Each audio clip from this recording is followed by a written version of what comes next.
Economics अर्थ channel पर आप सभी का एक बार फिर स्वागत है। आज के इस वीडियो में हम लोग लगान के आधुनिक सिद्धांत मॉडर्न थ्योरी ऑफ रेंट पर चर्चा करेंगे।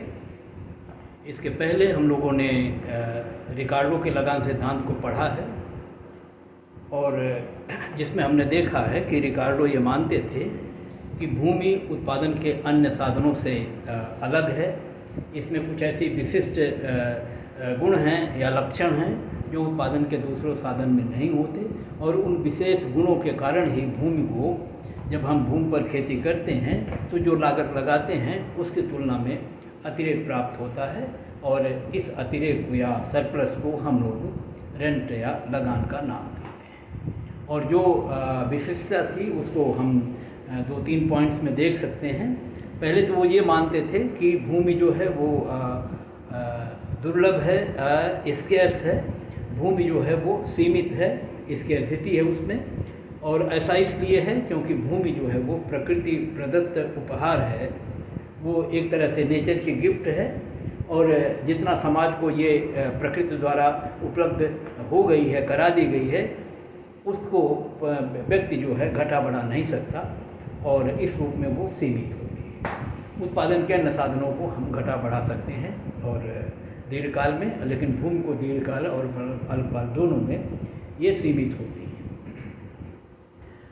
और दूसरा ये माना कि भूमि में एक विशिष्ट गुण है और वो है उसकी उर्वरा शक्ति, जिसको उन्होंने कहा था कि भूमि में फंडामेंटल और इंडिस्ट्रक्टिव जो है पावर्स होते हैं। अर्थात भूमि में कुछ मौलिक शक्तियां हैं और ये शक्तियां ऐसी हैं जो नष्ट नहीं होती, वो अविनाशी हैं। और इन्हीं शक्तियों के कारण भूमि जो है उस पर लागत की तुलना में अतिरिक्त उत्पादन प्राप्त होता है। ये गुण दूसरे उत्पादन के साधनों में प्राप्त नहीं होते। दूसरा ये माना था कि भूमि जो है वो उसमें गतिशीलता का अभाव है और इस रूप में उन्होंने ये देखा था कि भूमि को एक स्थान से दूसरे स्थान पर ट्रांसफ़र नहीं किया जा सकता।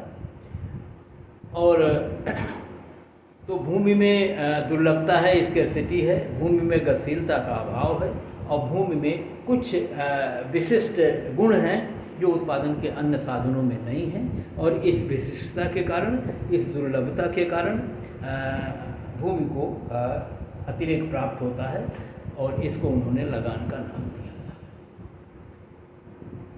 जो आधुनिक अर्थशास्त्री हैं और जिनमें मुख्य रूप से मिस्टर जॉन रॉबिन्सन का नाम प्रमुख है, वैसे तो जेवंस हैं, मार्शल हैं, जे.एस. मिल हैं, ये सब इस सिद्धांत को के प्रति समर्थन व्यक्त करते हैं।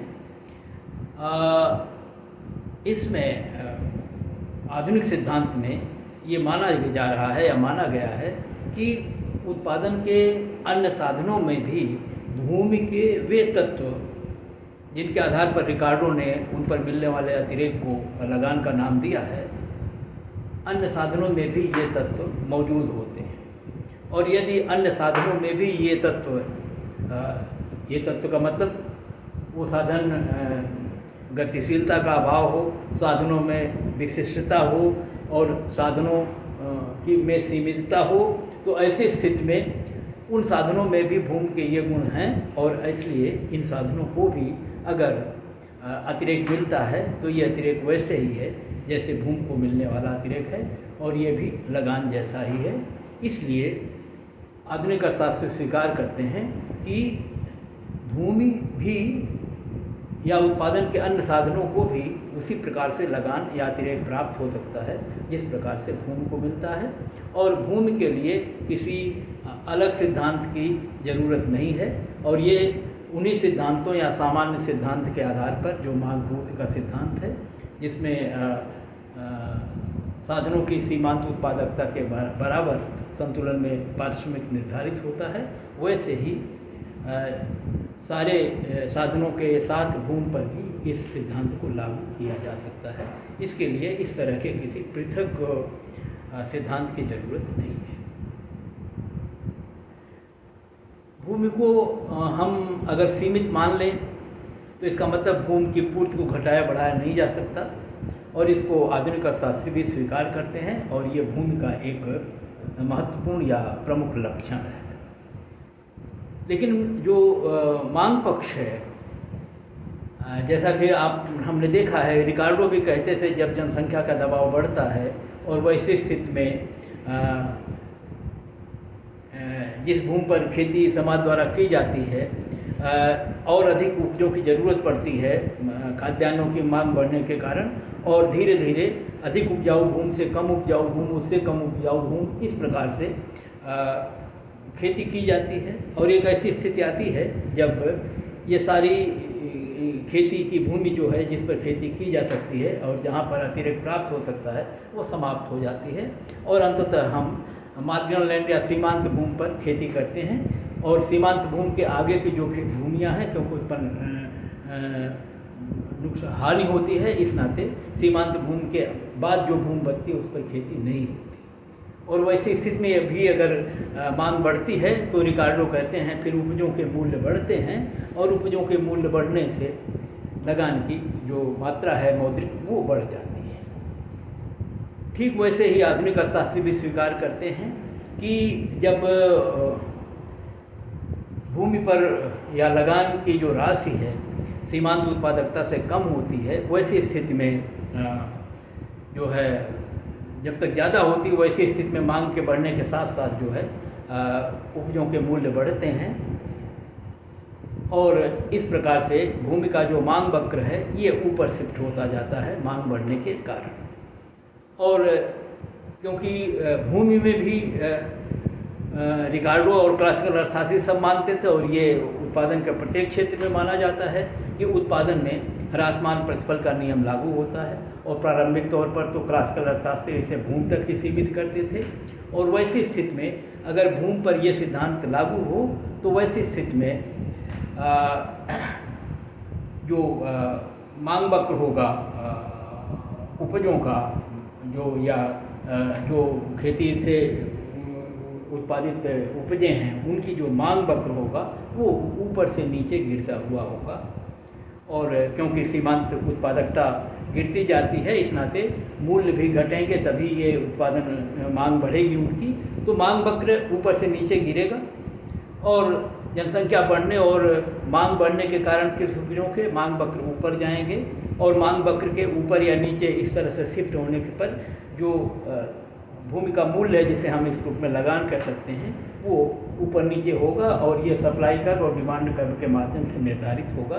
तो कहा आधुनिक अर्थशास्त्री मानते हैं कि इस प्रकार से भूमि का जो मूल्य है जिसे हम लगान कह रहे हैं वो भी श्रम के ये साधनों के मांग और साधनों को पूर्ति का जो सामान्य सिद्धांत है उसके आधार पर निर्धारित हो सकता है। जहाँ तक साधनों की सीमितता का प्रश्न है, आधुनिक अर्थशास्त्री मानते हैं कि दीर्घकाल में अधिकतर ये संभव है कि जो उत्पादन के अन्य साधन हैं उनकी पूर्ति को घटाना बढ़ाना आसान हो, लेकिन कई अल्पकालीन स्थितियों में इन साधनों की पूर्ति को भी बढ़ाया नहीं जा सकता और वो इस रूप में सीमित होते हैं। और एक तरह से कहा जा सकता है कि अल्पकाल में इन साधनों की पूर्ति भी वैसे सीमित होती है जैसे भूमि की पूर्ति सीमित होती है और ऐसी स्थिति में ये इन साधनों की यदि मांग बढ़ती है तो इनके मूल्य बढ़ जाते हैं और इनको अतिरिक्त प्राप्त होता है। ये ठीक वैसे ही है जैसे लगान मिलती है भूमि पर उनकी सीमितता के कारण मूल्य वृद्धि के उपजों के मूल्य वृद्धि के रूप में। तो इस तरह से कहा कि इस तरह से जिस सीमा तक उत्पादन के अन्य साधनों में सीमितता का गुण है उस सीमा तक उन्हें भी उसी तरह का अतिरिक्त मिल सकता है जिस तरह से भूमि को मिलता है और ये बिल्कुल वैसे ही होगा जैसे लगान होती है।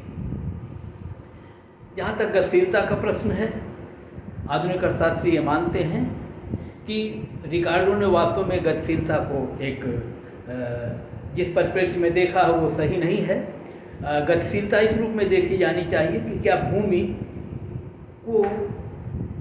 का उपयोग कई तरह से किया जा सकता है। अगर भूमि का उपयोग कई तरह से किया जा सकता है, उसके वैकल्पिक उपयोग हों, तो ये माना जा सकता है कि भूमि में भी गतिशीलता है।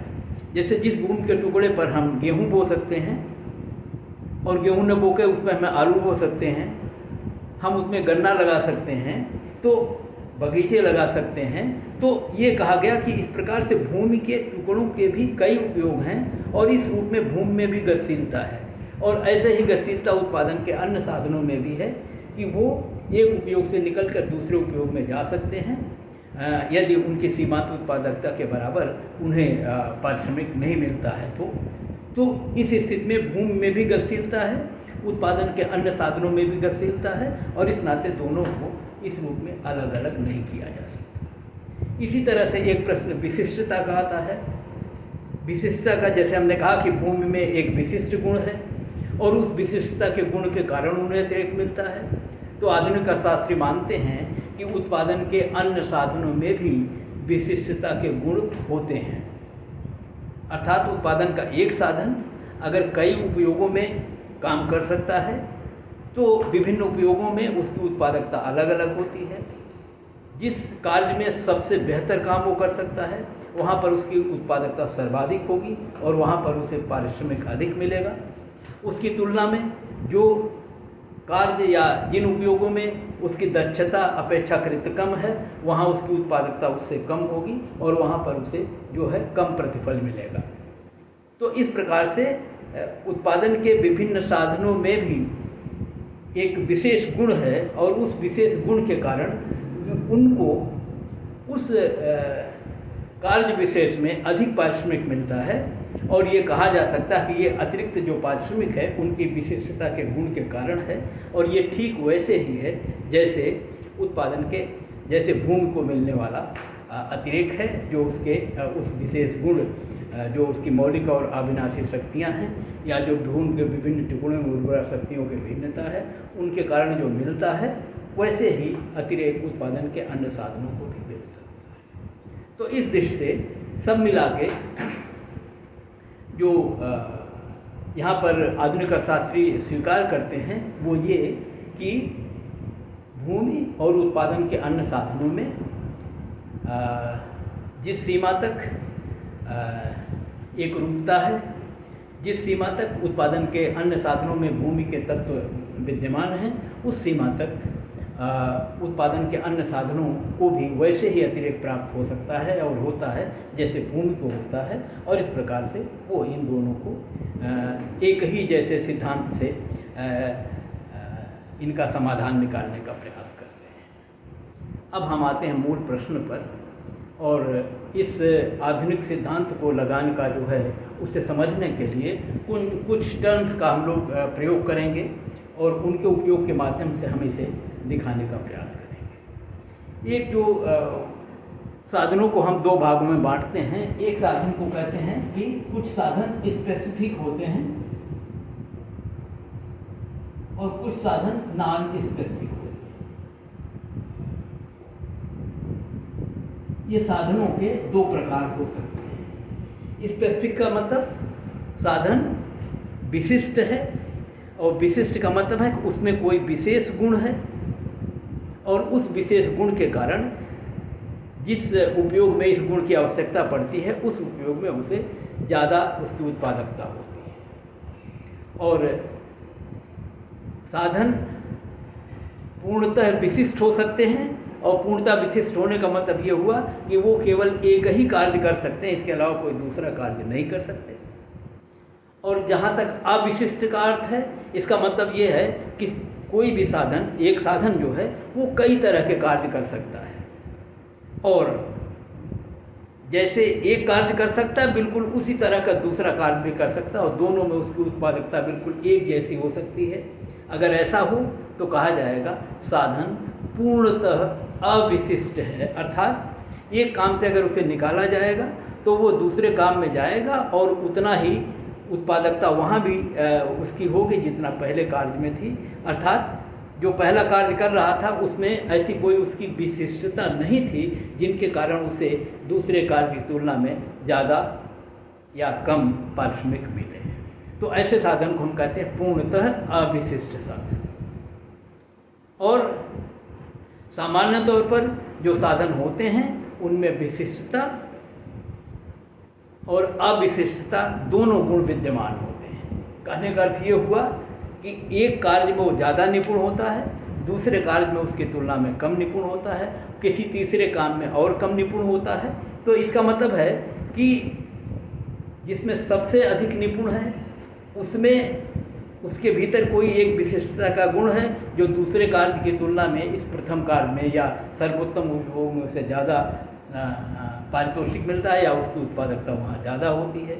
अगर ये कार्य न मिले तो वो दूसरा जो कार्य करेगा उसमें उत्पादकता थोड़ी कम है, और इसलिए कम है क्योंकि पहले वाले कार्य में करने में उसके भीतर जो योग्यता या विशिष्टता या विशेषज्ञता थी वो थी जिसका वहाँ उपयोग करता था। तो इस मामले में जितनी विशिष्टता के है उसमें वो पहले उपयोग में थी, और उसके अलावा जो सामान्य वो दूसरा कार्य कर सकने में जितनी आय प्राप्त कर सकता है ये उसके अविशिष्टता का गुण है। इसी तरह से तीसरा कार्य अगर कोई करता है जिसमें उसकी उत्पादकता और कम है तो इसका मतलब है दूसरे कार्य में भी कुछ विशिष्टता उसकी थी, जिसके कारण यहाँ ये जो तीसरा कार्य है प्राथमिकता क्रम में नीचे वाला, उसकी तुलना में दूसरे कार्य में उससे ज़्यादा उत्पादकता या पारिश्रमिक मिलता था।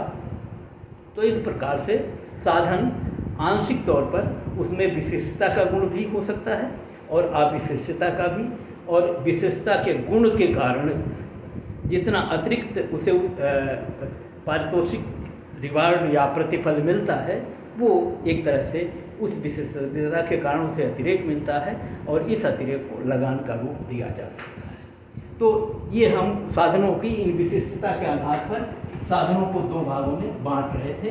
अभी एक और कंसेप्ट है इसी पर आधारित कि इस विशिष्टता के गुण के कारण जो उनको आय मिलती है उसका क्या नाम है, और उस दृष्टि से अगर हम देखें तो हम दो तरह के आयों की बात करेंगे। एक को हम कहते हैं कि एक्चुअल उसकी अर्निंग कितनी है,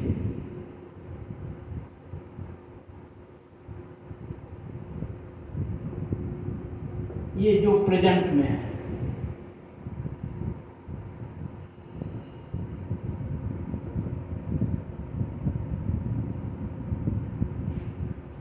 जिस कार्य में वो लगा हुआ है वर्तमान समय में, उस कार्य में उसकी आय कितनी है। हम ये माने कि उसकी सीमांत उत्पादकता के बराबर उसे आय मिल रही है और वो अपने सर्वोत्तम उपयोग में काम कर रहा है, क्योंकि उसकी प्राथमिकता होगी कि जिस कार्य को सबसे बेहतर कर सकता है उस कार्य को वो करे, और अगर वो उस कार्य में लगा हुआ है तो वैसी स्थिति में जो आय उसे प्राप्त होती है उसे हम एक्चुअल अर्निंग कहते हैं।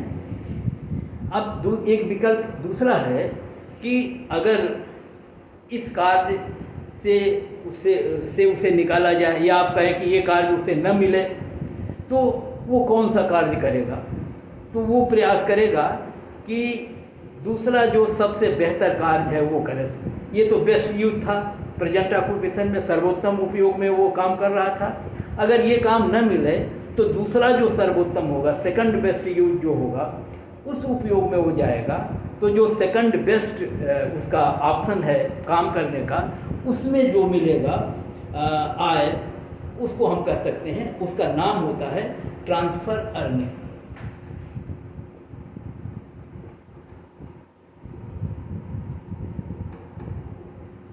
नाम से ही स्पष्ट है, ट्रांसफ़र अर्निंग का मतलब अपने वर्तमान उपयोग से स्थानांतरित होकर जो दूसरे उपयोग में हो जाएगा। पहला उपयोग जो है उसका कार्य करने का, जिस कार्य में वो लगा हुआ था, वो उसका फर्स्ट बेस्ट या बेस्ट यूज था, सर्वोत्तम उपयोग था, जिसमें उसकी उत्पादकता सर्वाधिक थी, और उससे जो आय प्राप्त होती है उसे हम वर्तमान आय कहते हैं। अब जब वो इस कार्य अगर उसे नहीं मिलता है किन्हीं कारणों से, तब वो दूसरे सर्वोत्तम कार्य में अपने को लगाएगा। वहाँ जो उसे आय मिलेगी उसको हम ट्रांसफ़र इनकम इसलिए कह रहे हैं क्योंकि वो पहले उपयोग से हस्तांतरित होकर दूसरे उपयोग में जाता है। तो ये आय जो बेस्ट यूज में मिलने वाली आय थी उसके स्थानांतरित होने के कारण प्राप्त हो रही है, इस नाते इसको नाम दिया गया हस्तांतरण आय। इसी आय को हम लोग अपॉर्चुनिटी कास्ट के नाम से भी जानते हैं। जिसे हम अवसर लागत कहते हैं। तो चाहे हम अवसर लागत कहें और चाहे हम उसको हस्तांतरण आय कहें। अब यहाँ पर ध्यान दिला दें कि वर्तमान उपयोग में जो उसे आय मिल रही थी, क्योंकि ये उसका सर्वोत्तम उपयोग था, इस नाते यहाँ पर उसकी उत्पादकता ज़्यादा थी और यहाँ पर उसे आय ज़्यादा मिल रही थी। दूसरे उपयोग में उतनी आय नहीं मिलेगी और इस नाते हस्तांतरण आय उससे कम होगी।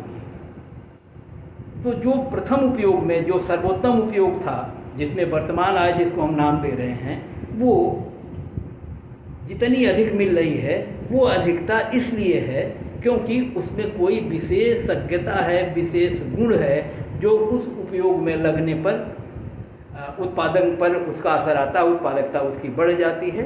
तो ये ऐसे ही है जैसे भूमि में कोई विशिष्ट गुण होता है, वैसे उत्पादन में भी कोई विशिष्ट गुण है। और इस रूप में दोनों आयों के बीच का जो अंतर है,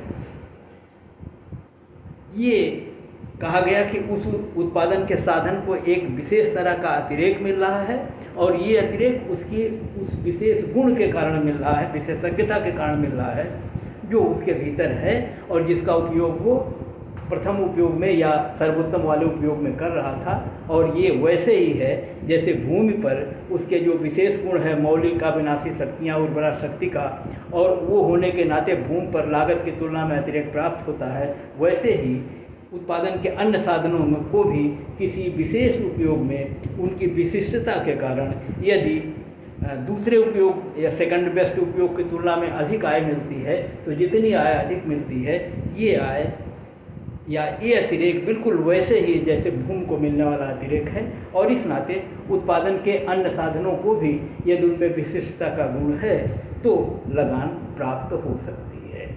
और इस दृष्टि से आधुनिक अर्थशास्त्रियों ने बताया कि उत्पादन के अन्य साधनों को भी लगान प्राप्त हो सकती है यदि उनमें भूमि के तत्व हों, और भूमि के उन तत्वों जैसा कि हमने देखा है कि सीमितता का गुण, उनमें गतिशीलता का होना और उसमें विशिष्टता का होना अगर है तो उत्पादन के अन्य साधनों को भी लगान की प्राप्ति हो सकती है। तो इस दृष्टि से अगर हम चाहें तो हम इसको सरलतम रूप में दूसरे तरह से कुछ उदाहरण देके भी समझा सकते हैं। जैसे हम ये कह सकते हैं कि कोई उत्पादन का साधन है जिसमें उसकी जो है एक्चुअल इनकम या वर्तमान प्रयोग में जो आय है वो ये है एक्चुअल अर्निंग।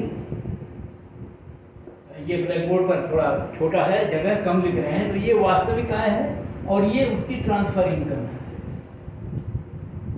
अर्थात दूसरे जो इनकम लिख दे रहे हैं, दूसरे उपयोग में जो उसकी आय है और जो बेस्ट यूज में उसकी आय है, जिसको हम एक्चुअल इनकम कह रहे हैं या प्रेजेंट इनकम कह रहे हैं। अगर मान लीजिए हम कह लें कि उसको मिलता था यहाँ पर 1000 पर डे, और अगर यहाँ पर दूसरा काम वो करने में बिल्कुल अक्षम हो, दूसरा कोई कार्य ही नहीं कर सकता हो, तो उसकी ट्रांसफर इनकम 0 हो सकती है। और जो ये रेंट होगी ये इन्हीं दोनों का अंतर होगी। वर्तमान आय में से ट्रांसफर इनकम घटाएंगे तो इस प्रकार से 1000 माइनस 0 = 1000। अगर वो दूसरा कोई काम नहीं कर सकता तो इसका मतलब है कि वो एकदम पूर्णतः विशिष्ट है और जितना कुछ भी करता है वो उसके विशिष्टता के कारण मिलता है। इस नाते जो कुछ भी मिलता है वो अतिरेक है, वो लगान है। ये एक चरम स्थिति है, एक्सट्रीम। और एक दूसरी स्थिति है कि वो दूसरे उपयोग में भी 1000 रुपया कमा ले। अगर आप पहले उपयोग से उसको हटा दें तो दूसरे उपयोग में भी वो 1000 रुपये कमा ले। इसका मतलब है कि उसमें विशिष्टता का गुण कुछ है ही नहीं। वो जहाँ था वहाँ भी 1000 कमाता था, वहाँ से हटाया जाएगा तो दूसरी जगह भी 1000 कमाएगा, तो विशिष्टता के कारण उसको कुछ अतिरेक नहीं मिलेगा और लगान की मात्रा होगी 0, ये बराबर 0। और अब तीसरी स्थितियाँ हैं जिनमें कुछ विशिष्टता का गुण उसमें हो, और वैसी स्थिति में हम कह सकते हैं कि वो तीसरे उपयोग में 9000 कमा सकता है, 6000 कमा सकता है, इस तरह से। तो ऐसी स्थिति में जब आप 10,000 वहाँ पाएगा, हटा दोगे तो दूसरी जगह 9000 पाएगा, तो इसका मतलब उसको 1000 अतिरेक मिल रहा है। इस तीसरी वाली स्थिति में 1000 यहाँ मिल रहा वर्तमान में, दूसरे में 6000 ही मिलेगा, तो ये 4000 उसको अतिरेक मिलेगा और ये लगान होगी, ये लगान होगी। ये विशिष्टता के गुण के कारण है। और ऊपर यहाँ पूर्णतः जो विशिष्ट अविशिष्ट है वो, तो वैसे स्थिति में पूर्णतः विशिष्ट की स्थिति में लगान होगी 1000, पूरा जो आय उसकी अतिरेक होगी। और दूसरे में जहाँ वो पूर्णतः विशिष्ट है अविशिष्ट है वहाँ पर लगान 0 होगी। और बीच की स्थितियों में वर्तमान आय में से हम ट्रांसफ़र इनकम को घटाएंगे या अपॉर्चुनिटी कास्ट को घटाएंगे तो जो राशि आएगी उसे हम लगान का नाम देंगे। और इन्हीं चीज़ों को हम अब चित्र के माध्यम से समझा सकते हैं। और वो चित्र हम इस रूप में, पहला जो चित्र है उसमें हमने माना है कि साधन न तो पूर्णतः विशिष्ट है न तो पूर्णतः अविशिष्ट है, विशिष्टता और अविशिष्टता दोनों का गुण है। और वैसी स्थिति में जो पूर्ति वक्र होता है वो इस प्रकार से होगा, यह साधन की मात्रा इस पर है और साधन का मूल्य इस पर है। अगर श्रम है तो इस पर मजदूरी है, अगर भूमि है तो इस पर लगान है, जैसे भी पूंजी है तो इस पर ब्याज है, इस तरह से। तो ये फैक्टर्स ऑफ प्रोडक्शन की जो क्वांटिटी है और ये है, और जो पूर्ति वक्र का स्वरूप होता है वो नीचे से ऊपर बढ़ता हुआ होता है। जैसे जैसे मूल्य बढ़ता है वैसे वैसे साधन की पूर्ति बढ़ती है।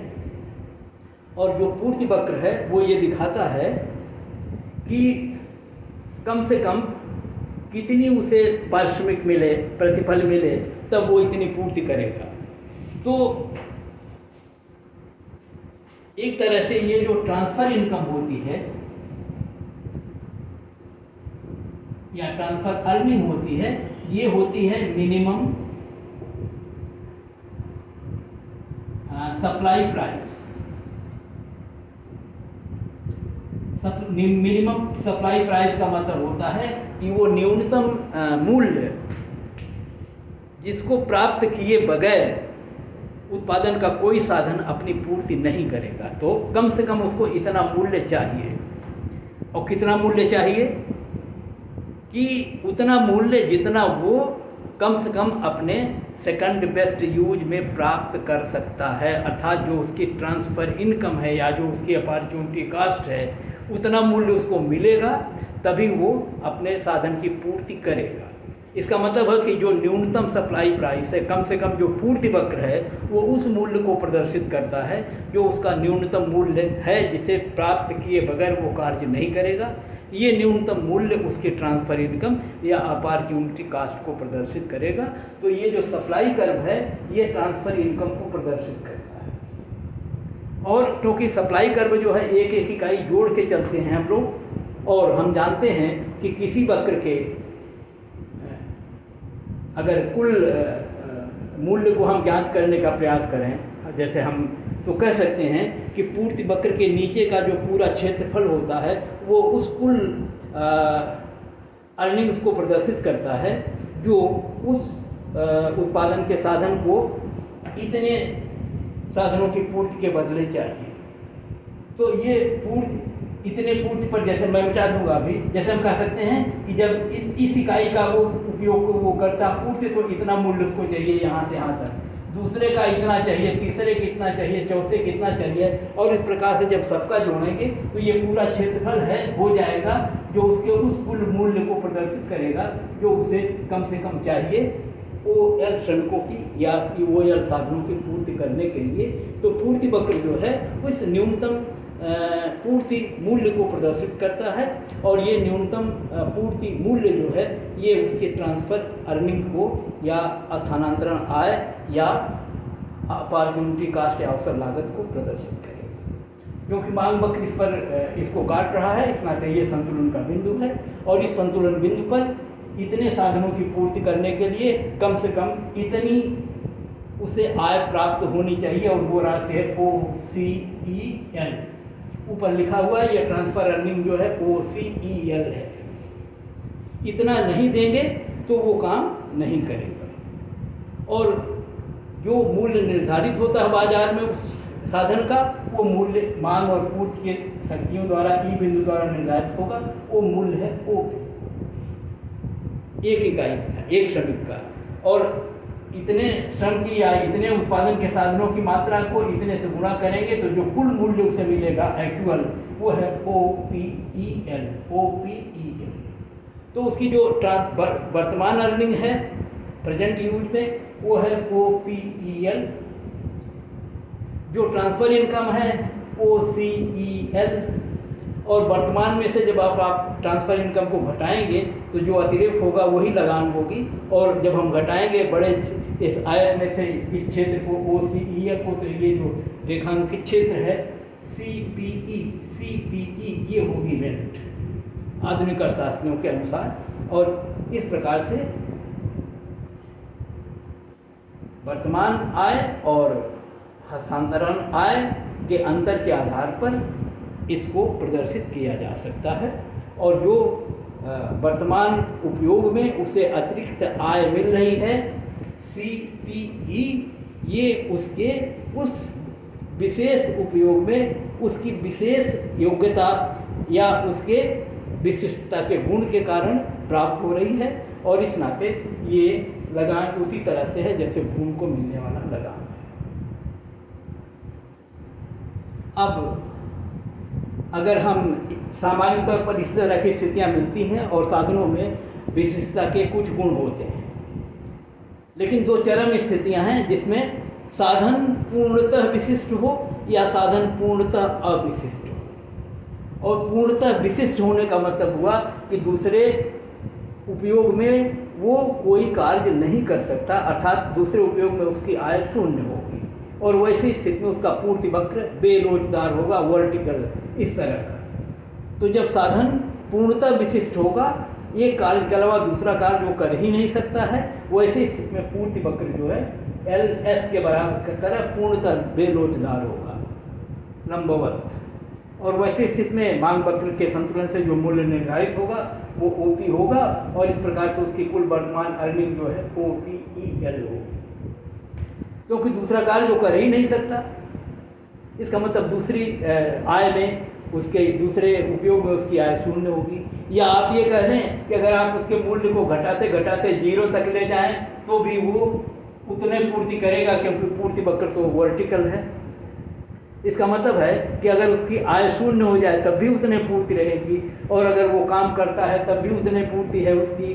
और जो आय प्राप्त होती है एक स्थिति में आय शून्य होगी, जिसको हम हस्तांतरण आय कह सकते हैं। और वर्तमान अगर मांग पूर्ति के आधार पर जो मूल्य निर्धारित हुआ उसके आधार पर उसकी आय है OPEL। देखिए एक्चुअल अर्निंग है OPEL, ट्रांसफ़र अर्निंग है 0। और इस नाते ये जो टोटल इनकम है, कुल का कुल आय जो है वर्तमान उपयोग में जो उसे मिल रही है वो उसकी एक तरह से अतिरेक है, और इसको हम लगान कह सकते हैं। अगर साधन पूर्णतः अविशिष्ट हो और केवल एक ही कार्य वो कर सकता हो तो उसकी पूरी की पूरी आय को अतिरेक माना जाएगा, और ये अतिरेक लगान कहलाएगा। लेकिन दूसरी ओर एक दूसरी स्थिति हो सकती है, जैसे हमने बताया कि पहले उपयोग में भी 1000 कमाएगा, दूसरे उपयोग में भी 1000 कमाएगा।